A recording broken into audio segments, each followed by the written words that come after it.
Budget में क्या कुछ खास है उस पर हमारी नजर बनी हुई है। एक एक जानकारी विश्लेषण के साथ आप तक हम पहुंचाने वाले हैं। तो हमारे साथ देखिए कुछ खास मेहमान इस वक्त जुड़ गए हैं और भी जुड़ेंगे, उनसे भी आपका तारुफ कराएंगे। इस वक्त आकुश श्रीवास्तव जी हमारे साथ स्टूडियो में मौजूद हैं। इनके अलावा प्रोफेसर भुवन जोशी जी भी हमारे साथ हैं। आकुश जी, सबसे पहले आपका रिएक्शन क्या है? क्योंकि अभी तक जितना मुझे समझ में आ रहा है टेक्नोलॉजी, AI, रोजगार, युवाओं पर बहुत फोकस किया जा रहा है। देखिए, जहाँ तक फोकस करने की बात है, एक तो पहले साइज़ की बात है। ये साइज़ का बजट जो है 9 लाख, मतलब आमतौर पे 10%, 8% लेके 10% तक बजट पड़ता है। लेकिन मेरा मानना है कि अगर ये आंकड़ों में जब आने लगेंगे तो ये 12% तक हो जाएगा और ये उत्तर प्रदेश को आगे रखने की एक जो कला है उसमें मतलब ज़्यादा बात आगे तक जाएगी। इसके अलावा जो फोकस होगा वो महिला, AI, युवा, इन पर होगा।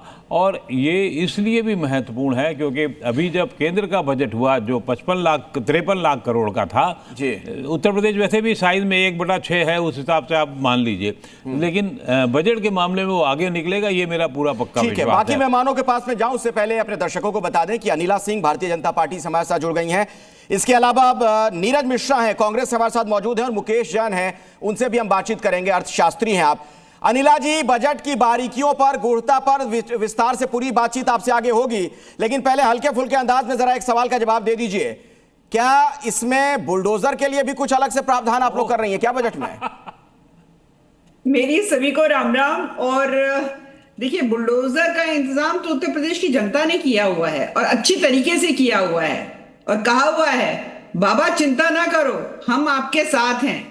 जो बुलडोजर पे ताने मारते हैं ना, बुलडोजर को के ऊपर प्रश्न चिन्ह लगाते हैं, तो उनको तो साथ किसका चाहिए? उनको डॉन, माफिया, अपराधी, इनका साथ चाहिए। वो भारतीय जनता पार्टी को उसका साथ नहीं चाहिए। भारतीय जनता पार्टी को विकास और नियम, अनुशासन, इसका साथ चाहिए, और उसके लिए बुलडोजर बहुत जरूरी है।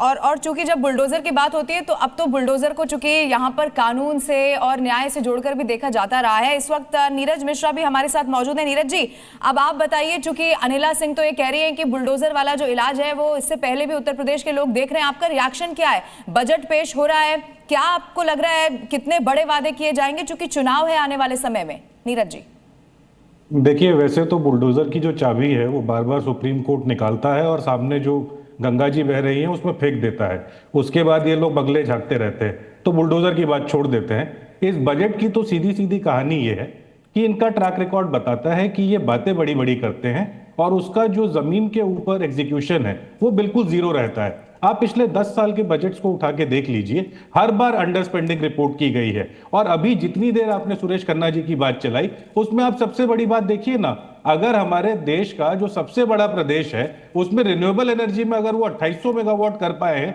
तो आपको समझ आ जाएगा कि इनकी क्या स्थिति है। वहीं तमिलनाडु, जहां पर ये टारगेट्स ये लोग पिछले 10 साल पहले पूरे कर चुके थे।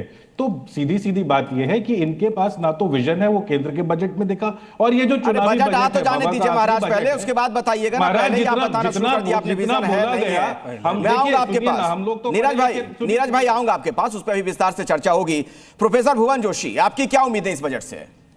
देखिए, अभी आपके चैनल के माध्यम से मैं भारतीय जनता पार्टी की प्रवक्ता साथी को सुन पा रहा था और उन्होंने बात करी थी कि डॉन और माफियाओं की बात करी थी। लेकिन जब प्रदेश देख पा रहा है कि माननीय योगी जी की 9 साल की सरकार में ये जो सहजातीय डॉन माफिया हैं उन पर बुलडोजर कब चढ़ेगा, अभी तक प्रदेश इंतजार कर रहा है कि कब उन पर बुलडोजर चलेगा, ये विषय। लेकिन आज का जो विषय है, मैं विषय पे रहता हूँ आकाश जी, आपको पता है। ये चुनावी बजट है, ये तो सबको ही पता है, क्योंकि इसके बाद जो बजट आएगा वो अंतरिम बजट आएगा लास्ट में सरकार में जो आएगा, पूर्णकालिक बजट, आखिरी बजट है। पूर्णकालीन बजट ये आखिरी है, पूरा देश और प्रदेश समझता है इस विषय को।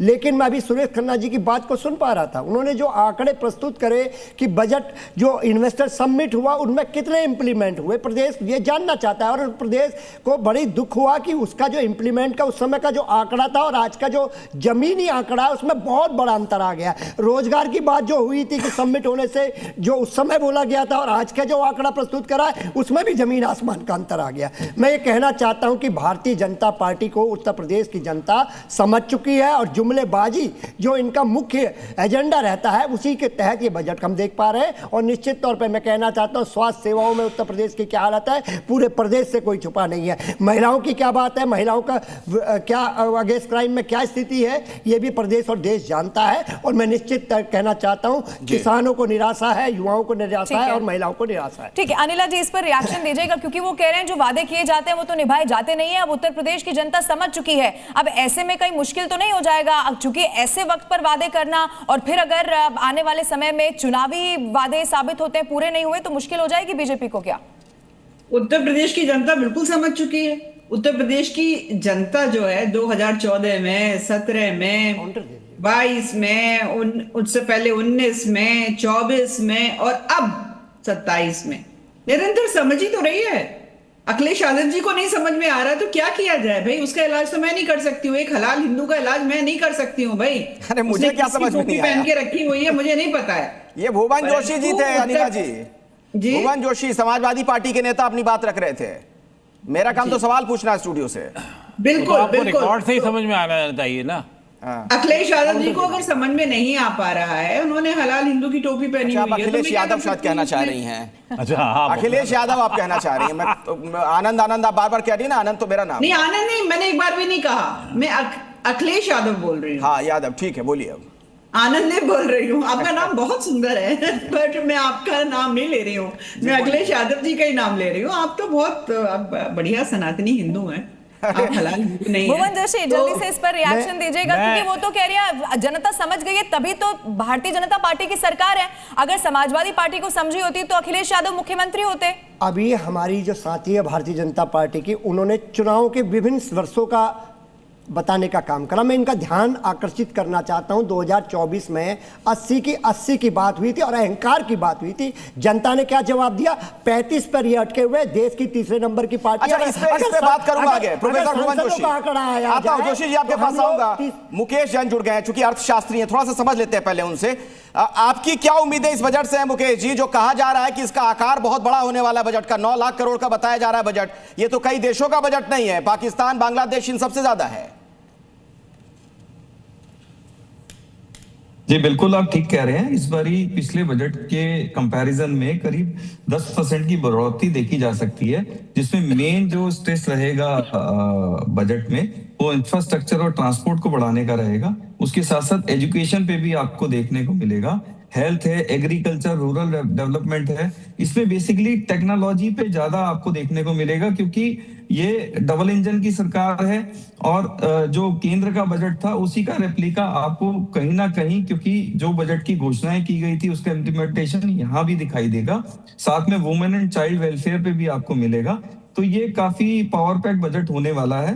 तो क्योंकि जो बजट से पहले के जो भाषण थे, योगी जी के भी जो भाषण थे या खन्ना जी के जो थे, उस सबका यही इशारा था कि ये कहीं ना कहीं technology based, education based, infrastructure, women empowerment, urban development और साथ में सोलर एनर्जी यानी पावर सेक्टर की ग्रीन एनर्जी है, इन सब पे ये फोकस होने वाला है मेरे हिसाब से।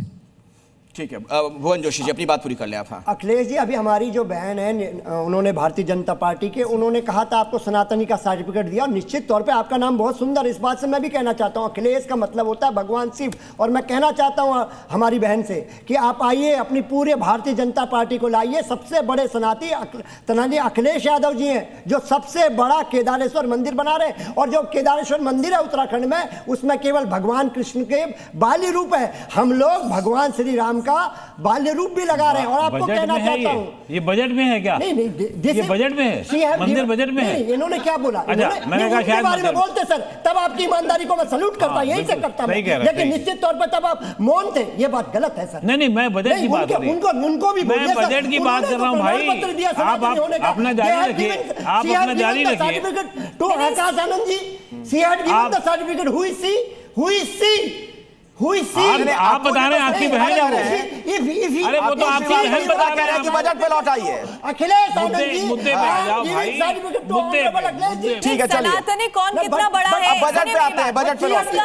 But शेयर जीवन ना, नहीं, on इसका your channel कोई शेयर जीवन। कंपटीशन नहीं हो रहा है इस बजट में। But शेयर इसका जीवन- कोई but शेयर चलिए अब जीवन उसको का छोड़िए, certificate छोड़िए उसको, बजट पे आइए। जी। ठीक है, बजट पे आते हैं, उसको छोड़ते हैं उस बात को। अकुश श्रीवास्तव जी को जोड़ना चाह रहे हैं आप इसमें? मैं सिर्फ इतना जोड़ना चाहता हूँ, हमें ये देखना होगा कि जिस तरीके से बिहार में या अन्य राज्यों में महिलाओं को लेकर के योजनाएं हैं, क्या उस तरीके की कोई योजना एक मुश्त आएगी या मासिक आएगी? एक दूसरा ये कि यूँ तो मुख्यमंत्री कन्या सुमंगल योजना या निराश्रित पेंशन योजना चल रही है और सामूहिक विवाह वगैरह योजना चल रही है महिलाओं के लिए, लेकिन ये योजनाएं सभी महिलाओं से रिलेट नहीं करती हैं।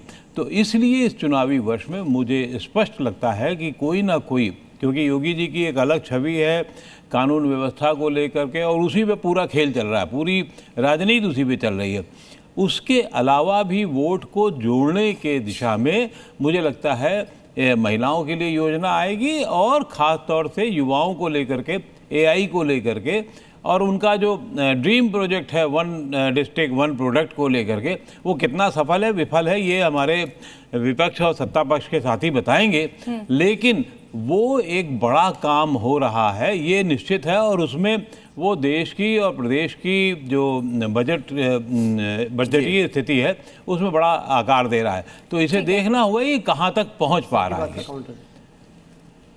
देखिए, अभी सर ने कहा था कि कानून व्यवस्था पर बहुत अच्छा काम योगी सरकार मैंने अच्छा नहीं कहा, कानून व्यवस्था पर मैंने कहा, अच्छा बुरा तो आप लोग तय करेंगे। उत्तर प्रदेश की जनता के लिए तो आ रहा है ये बजट, उसका तो कम से कम स्वागत करना चाहिए।